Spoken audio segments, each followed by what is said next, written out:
বাংলাদেশের মানুষ আর নতুন ফ্যাসিবাদ মানবে না।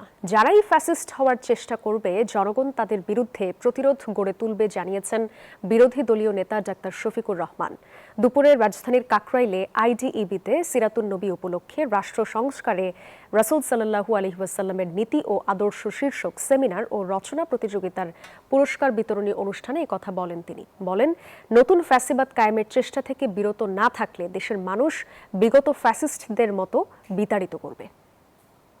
পদ্মা সেতু, মেট্রো রেল এবং এলিভেটেড এক্সপ্রেসওয়ে নির্মাণের গর্বিত অংশীদার বসুন্ধরা সিমেন্ট।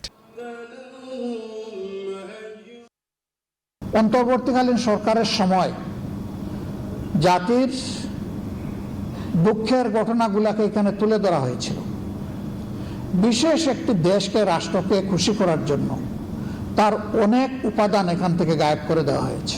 অনেক নির্যাতিত মানুষ, তাদের স্মৃতিচিহ্ন ছবিগুলো ওখানে ছিল। একটি নির্দিষ্ট দলের লোকদের স্মৃতি রেখে বাকিগুলা গায়েব করে ফেলা হয়েছে।